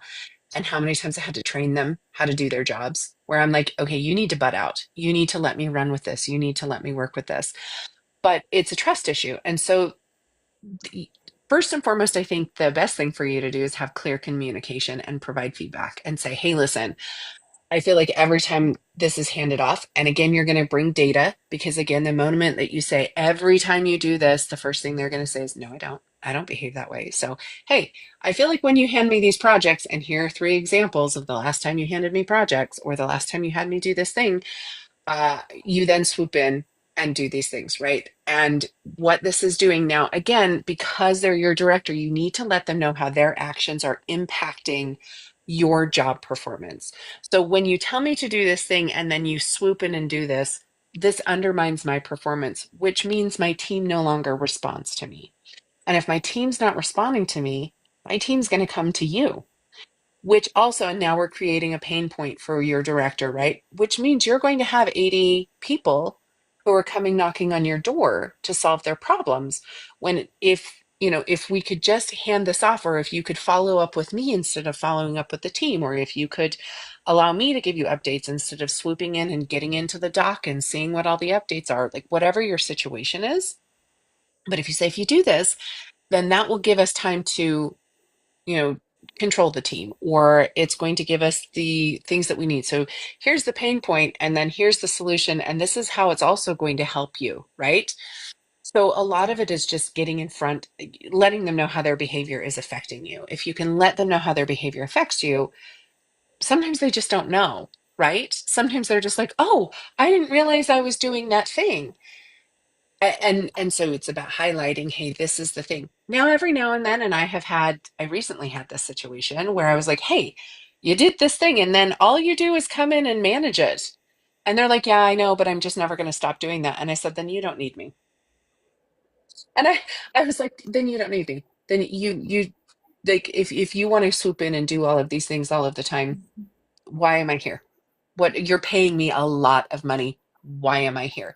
So sometimes it's about highlighting like those things, but it's about how can you build trust, right? Like, and the first way to build trust is by highlighting the issue, letting them know how it's affecting you, how it's affecting your job performance, and then finding the win for both of you, which is so cliche, but it really is. Like, the win here is you're not going to have 80 people coming to you knocking on your door to solve their problems because you're going to let me solve them. And then I promise you, I will keep you looped in. I will give you the feedback. I will make sure you have all of the information that you need so you don't have to spend your time doing this, and that frees up your time. And honestly, as a director, like I've been a director for the last like 10, 12 years. And if somebody can give me time back in my day, I will take it. I will take the time. Nicole, did you have anything to add? So well said. As you were explaining that, it made me think of a situation. I was working as a project manager, and I had a boss who was phenomenal, one of the best CEOs I've worked with. Very small company, so as a project manager, I reported directly to him. And I'd worked for him for probably a couple years at this point, and he was really good about acknowledging, I think, again, for leadership, acknowledging, saying, hey, I'm new to delegating, and just calling it out and saying, I'm probably, if there are places where I end up stepping in and you're feeling confident and saying, I don't need you here, please tell me, right? Like that's the kind of leader we hope to have in these situations is for them to have that self-awareness as well. So for him, he said that he was like a recovering, um, he was trying not to be so in the weeds of everything, micromanager, recovering micromanager. And so there were times where I would see those tendencies of him kind of micromanaging things behind the scenes sometimes. And at one situation, a person I was working with as a client had reached out and had CC'd this CEO. And instead of allowing me a moment to respond, he responded to that email. And so I went to him and I said, "Hey, I appreciate that you sent that email. I will let you know that I feel like you don't trust the work that I'm doing on this project if you are so quick to jump in and not check in with any context." Right? So I was letting him know, "Hey, this is what has happened here. All of the things that are going on. This is where, I feel like things should have been handled." And he gave a totally different route of where we were going to head. So now we're at differing ideas of next steps. And I feel like I have to be on what he said because he's the one who responded to our client, right? So it gets extra tricky at those points. But again, what Linda was saying, the more you can communicate that when I win, you win. As a Hmm. leader, when I do well on your team, you will shine brighter. And it is this weird thing, which I think someone was asking next. I don't know what the name is because I'm new to TikTok, so I was afraid to click into profiles. But there was a question like right below it that's like, "Hey, I'm that new manager and people like are threatened by me." People sometimes feel threatened if we do even better than they did. But Yes. as the leader, I should feel like, wow, what a great leader am I that they're doing even better than I would have done on this project. A, I must be doing something right. B, I must have hired the right people. C, I must be empowering them, right? Like, I should feel really great in that position, but not everyone does. And again, that's because we're all trying to figure things out in our different leadership roles. We don't have it all together. And if you're working with someone like that, it's because, again, they feel so stuck to delivering on things and not realizing that by allowing you to do your work on the doing and the execution, even if you delegate some of your parts to your team members, that's how it should work, right? Hmm. And everyone should get that shining moment at the end of the project when you're getting shouted out in your company all hands or what have you. So yeah. Yes. Love that. Love that. I just saw my friend Coach Kevin joined as well. He's one of my subscribers, as well as my friend who also talks about leadership and management. So if you see Coach Kevin, go say hi. Say hi to Coach Kevin. Follow him as well. Let's see. So I saw a question, and I think you referenced this one, Nicole. I'm a new but experienced manager at a new smaller company. How do I get the other managers to accept me because I'm learning their procedures and ask a lot of questions? I think that that's a really good question.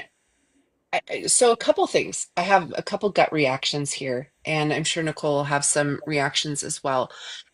So I have been that person, right, who joined maybe as an individual contributor and came in and people did feel threatened by me or because I was asking questions. But as somebody who's been like a director or a manager of those individuals, I think that there's a right way of doing it and a wrong way of doing it. And I think it's all in how you approach things. And I'm a big fan. I mean, you can do anything and you can say anything as long as you have a good approach, right? Like you understand the correct approach. So it's fine for you to come in and say and ask questions and say, "Hey, I'm trying to understand this. I'm whatnot." But if you're constantly referencing your previous management experience and then asking the questions, the way that that can come off to your leadership is, "Oh, she's just going to be here and be a pain and judge everything that I do or tell me how much experience they have." Because I have had those positions where I've hired entry level and I've had a manager, someone who's been a manager come in and I would have to be like, "I need you to slow your roll. Like, I need you to slow your roll. I need you to become an expert in your role first."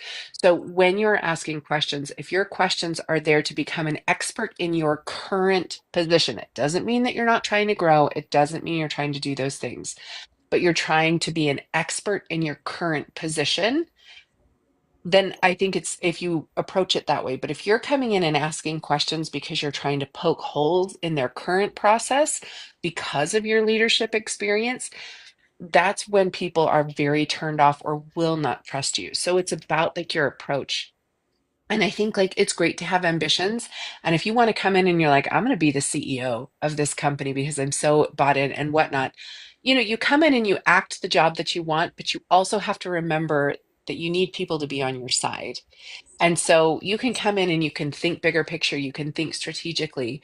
But if you're constantly trying to put yourself in a higher role without knowing your current role and not being an expert and really putting the proof in that you know how to do that job. You don't have to be the best at it. I mean, managers are usually not the best at performers, right? They're okay performers, but they have other skills. But it's really important and how you're asking the questions and how you're approaching it, and then the dialogue that you're having afterwards. So if it's like, oh, that's so stupid at my old job when I was a manager, this is how we did it, you are burning every single bridge that you're stepping onto. So that would be my approach, Nicole. Mm-hmm. I love this. I love it. I was scrolling through some of the other questions. So much good stuff. Thanks everyone for hanging out here with us. Yes. Okay. I've also been in that same position multiple times. I'm quite the job hopper, so everything people say like not to do, I feel like I've done those things. I love job hopping and just trying out new companies and seeing how that goes. So, I've gotten hired into a couple of different organizations where I was the external manager hired, and they had kind of led people inside on that they were going to get that position. So that added an additional layer of like, yikes, this is going to be fun being their new manager. I have no idea how this company operates. I'm starting from square one. They've been here for, one of them had been there for 2 years. The other one, I think, had been there for 8 years and thought that they Oh, were going to wow. get that leadership position. So when they told me that, which I appreciated context, in both of those roles, both of my leaders were very clear. Hey, we had some internal candidates. Here are their names so that you can be aware how you're interacting with them. That was, I mean, if I hadn't known that information, that could have set me up for some failure, right? So I knew that. I knew that I had to be, a little bit more thoughtful of how I interacted with those individuals. And I always utilize that as an additional strength. Now, these weren't people side to side, like, hey, I'm a manager and there's other managers. These were my direct reports that thought they were going to get promoted into this leadership role. So I definitely had to adjust my approach in building relationships. And again, the gal who just got promoted into the VP role, again, focus on building relationships. You're in a phase of learning. There's nothing wrong. What can people expect that you're going to come in and know how to do all of the work? Like that's a joke. So what I would suggest doing is getting some one-on-one time with those leaders and get curious, ask questions. I think Linda's 100% spot on. And I kind of fell into that trap at one of my leadership roles where there was just like so many opportunities. And I was like, well, at my old company, we did this. Let's do that. That worked. But that was all I knew. So of course that might have worked, but what if something else would have worked better?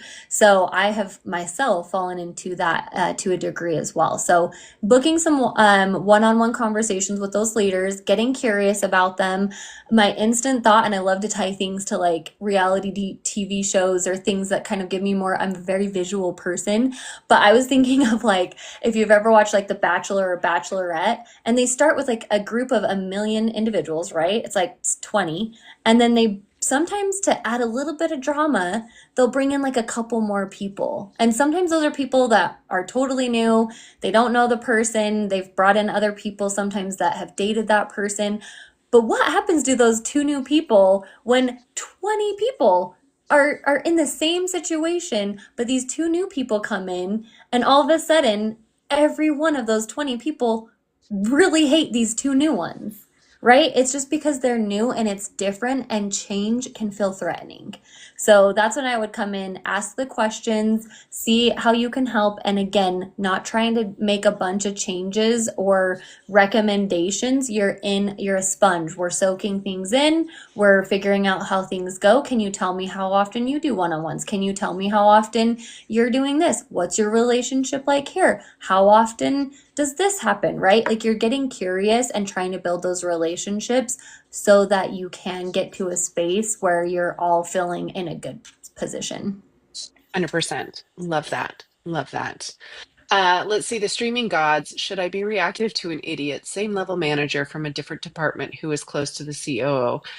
Uh, I mean, I think I would need a little bit more context here, but here's the thing, like, you cannot let people's relationships stop you from doing your work, right? So if this person is hindering your work, if this person, because they are not bright, is shoving their work on you or doing those things, just because they have a relationship with a COO, here's the thing. I know very few COOs who would put up with like people not pulling their weight in general once they find out about it. Now, there are other C levels that will put up with it, but COOs tend to be very analytical and very like they tend to be a little bit more fair, I think, out of all the C suites. Uh, so here's the thing, if you have documentation, if you have evidence that, this person's doing this thing or they're putting more work on you or they're crossing a line or whatever, you just keep your backyard clean, right? Do your work and document what's going on. As far as like reacting to them, it depends on what kind of reaction you want to give them, right? I probably wouldn't blow up on them, but I also wouldn't do that in general with most people. So it's about, strategically keeping the documentation and creating like this is my work, this is what I'm here to do. You do you, right? Like you go do you, but it depends, I think, on whatever the problems that they're causing is. And it's okay to call them to task. It's okay to like be like, no, here's the evidence that I have. Thank you for that. These are the things that I'm doing. So if that didn't answer, I know that was pretty vague. And Nicole, if you want to give more, but you can always DM us as well and ask us other questions. But did you want to add anything to that, Nicole? The only thing I would add is if you can tell someone's trying to get a rise out of you, it sounds like based on the way you've framed that, you know that they're trying to maybe drive you a little crazy. I, again, try to build really great relationships with my leaders that I could go to my leader and just be like, hey, heads up, right? I never want to feel like I'm like nagging or tattletelling or anything like that. It's just, hey, we've got so and so over here in this department. Every so often they're sending me these requests that they want me to be doing, and it feels like it's not in our wheelhouse. Here's how I've tried to resolve that, right? Here I've been trying to problem solve. What do you recommend that I do from here? It feels Yeah, like it's getting a little bit out of hand. And I know they have a close relationship with, COO, so I want to be thoughtful and, not overreact. What are your thoughts, right? Get their advice because then it's out of your hands. Like you've given the feedback, you've done what you can, and let them take it from there. totally. Love that. Let's see, Anthony. I asked my manager for a meeting to discuss some disagreements we had. She avoided me for a whole week. I'm sorry. That's awful. That's That hilarious. manager needs to come. Oh, thank you for that. That manager needs to come to one of our trainings. So I'm sorry. Some people just don't like conflict. Some people just don't like conflict. I mean, those people shouldn't be in leadership because they think that's all leadership is conflict. So I'm That's sorry. Let's see, Joe. Hey, please help. If my senior manager wants zero error from my team, is that a legal dismissal?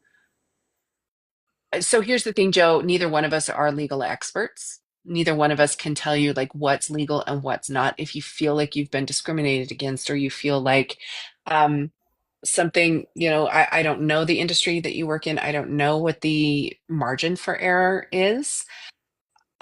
But if you feel like you're being discriminated against or something, look into your local resources here within the United States. You can go to the EEOC. The EEOC has time limits and they have things that you can utilize. They are also a free resource to you. Your local workforce services, again, if you're in the United States, I think most countries have got something very similar to this. I can only reference things in the US because that's the only experience I know as far from a working perspective. But again, we can't offer legal advice. Yeah, the only thing I'd add to that is, right, if you're dealing with open heart surgery, right, we always kind of easily reference that. Of course, any margin of error is going to probably have crucial outcomes.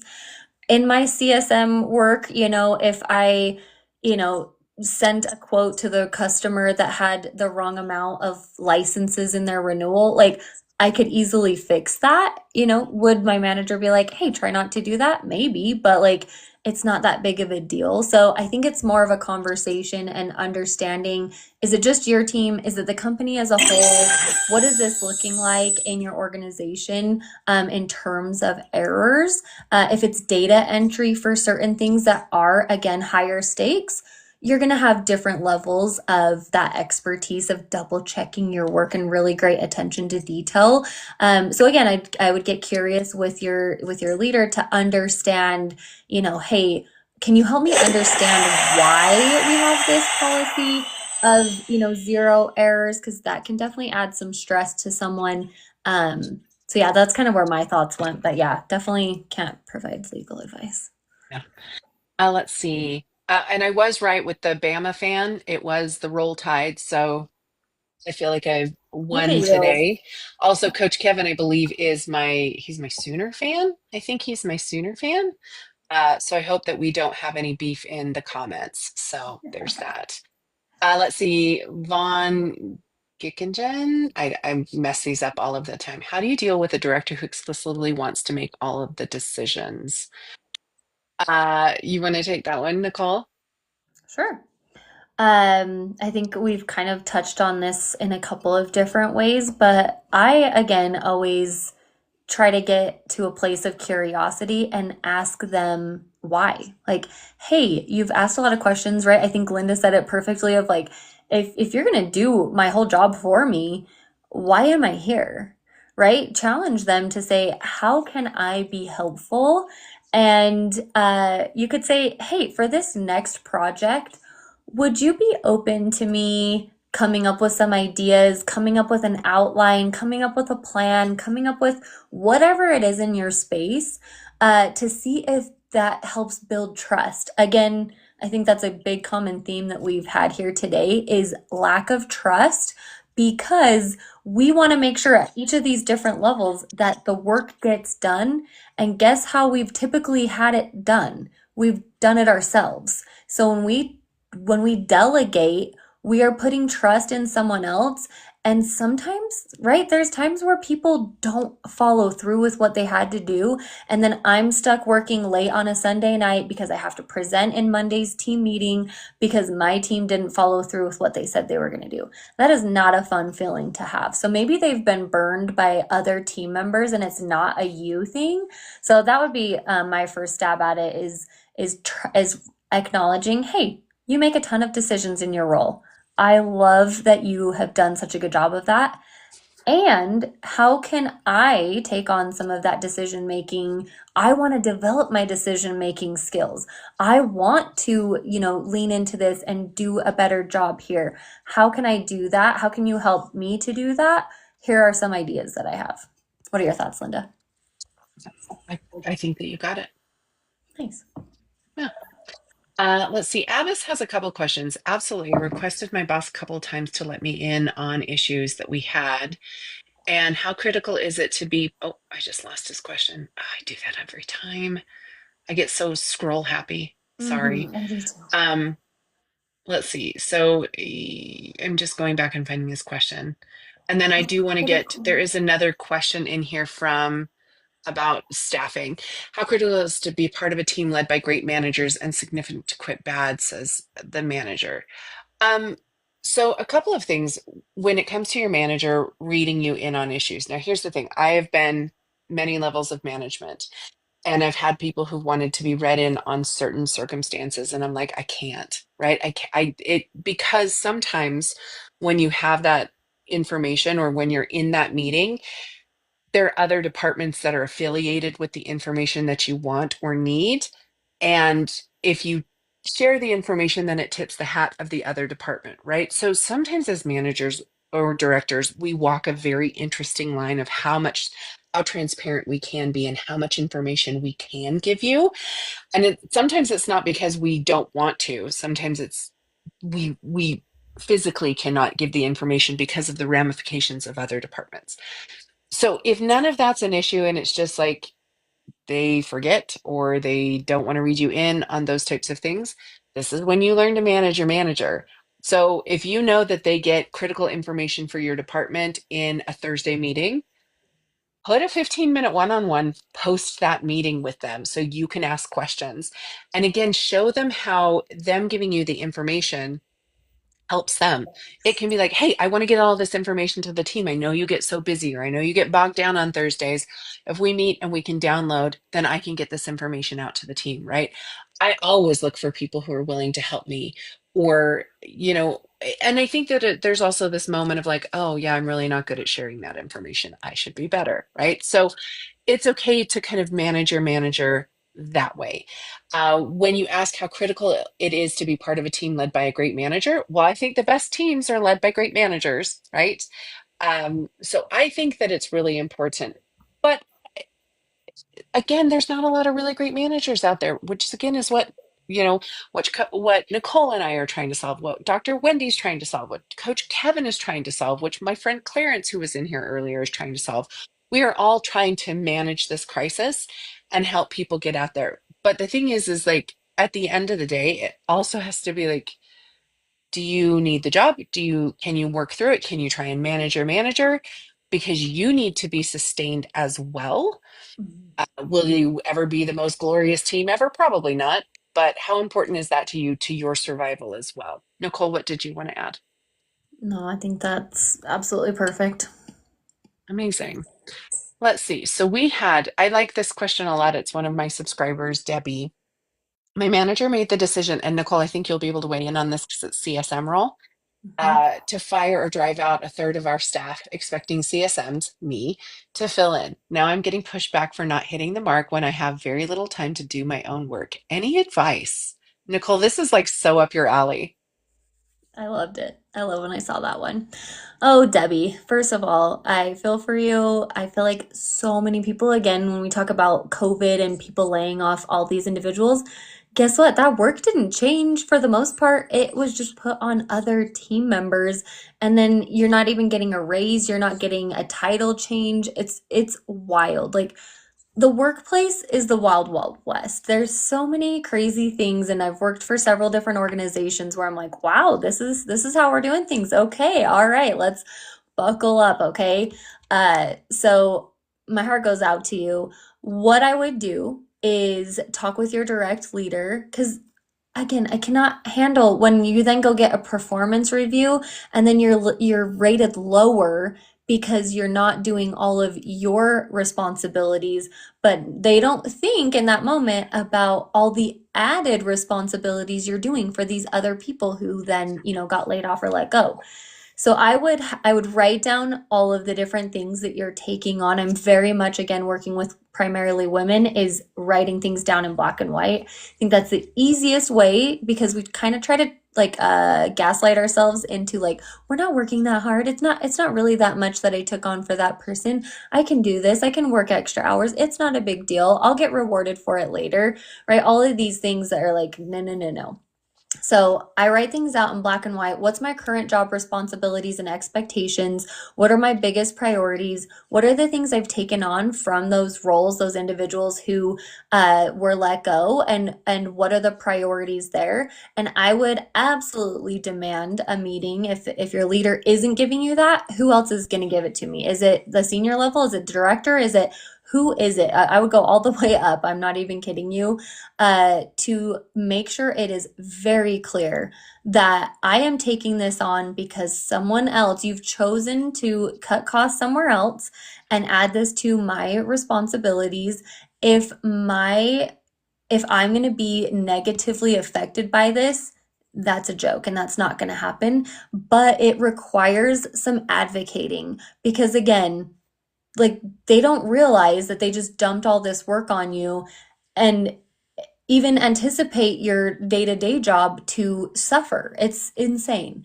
So that's why I write it down and have that check in with your leader every week and say, hey, here are the priorities that I'm working on.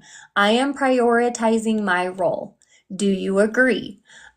Here are some other things that are pressing. Here are some things that are falling behind because these are the roles and responsibilities that I took on for these people who were let go. Is there anything that you want me to take on? Because they're going to say, well, we need to get this done. Well, we need to get this done. Okay.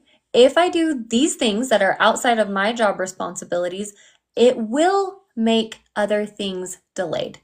Are you okay with that?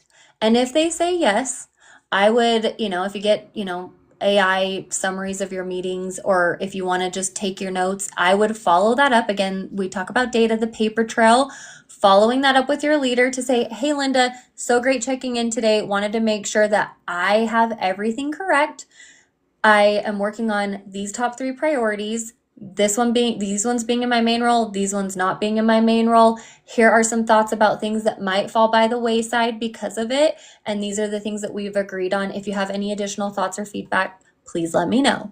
Right? So then you're covering yourself that if they tried to, affect your pay or whatever else it is, I mean, you might get laid off eventually, which sucks. Like that is so unfortunate because you're taking on all this extra work, but at least you're tracking things to let your leaders know. And then again, you could go to higher levels of leadership if there was any backlash on what's suffering because you're doing them a huge solid. And in fact, I would track every single thing that you're doing as a project because you'll also get this where, well, if you're asking for a raise, we're not going to give you a raise. You only took on those responsibilities for so long until we hired someone else to do it. Okay, well, then I would like a bonus. Here are all the projects that I took on during this time. That's why this documentation will help in your benefit. And say, I would love to be considered for a bonus because this isn't something that's ongoing. It's something that I did for a period of time. I would love to be considered for an end of year bonus for this. 100%. Love that. That was just beautifully put. Thank you, thank you, Thank you. thank you. It gets so heated in those. Whew. I feel you, right? And I think so often, like people are just like, well, how do document, make a list of what you're doing. Plus, like when we think about end of year reviews, which we all now have to write our own damn reviews, which is the most ridiculous thing ever, right? It's so much easier to just write your review if you know what you're working on, right?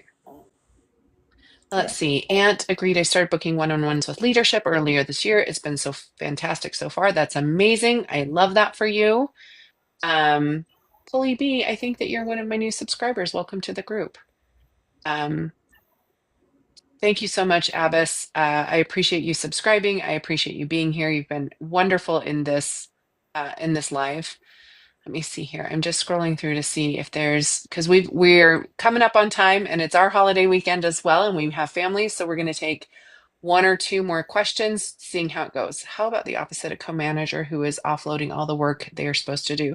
If they're offloading the work onto you, again, back to Nicole's point, what she just said, make a list of all the things that you're working on. Involve your leader. Say, if I take on this work, what can fall? Right? Like these things are going to be delayed, or these things need to come off my plate in order to do that.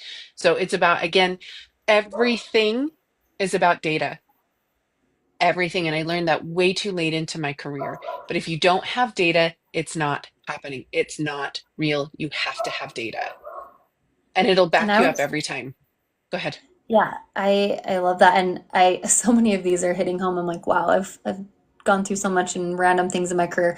I did this where a friend of mine went out on maternity leave, and I took on all of her work for her. And when she came back, I was still trying to be helpful, right? We try to serve, we try to help.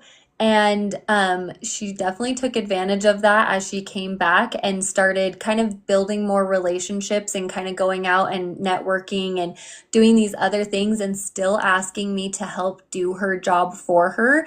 And I didn't say anything. This was when I was like way new into leadership. I didn't tell everyone. Guess what? She got promoted, and I went and finally talked to her leader because I was a little frustrated. And I said, do you know that I've been doing so and so's work for her? Like all of these quality assurance calls from my team and her team for the last 4+ months. And so like it stings a little. And she was like, I had no idea. I would have never allowed that. That's so much work on your plate.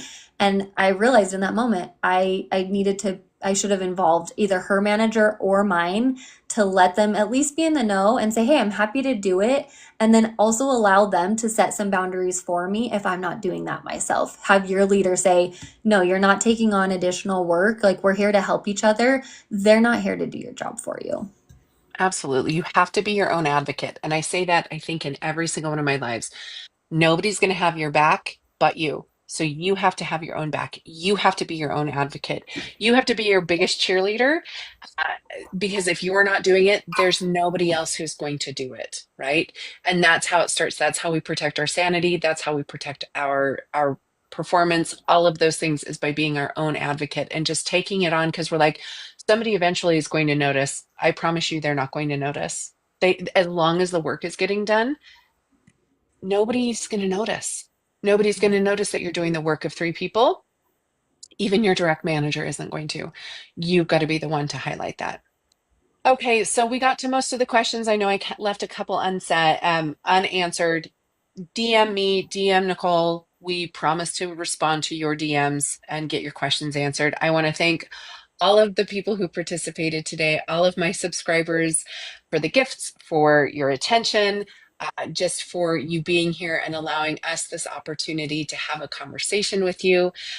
Follow Nicole, go follow her. If you are thinking about going into management, go look at her program. Fina, thank you.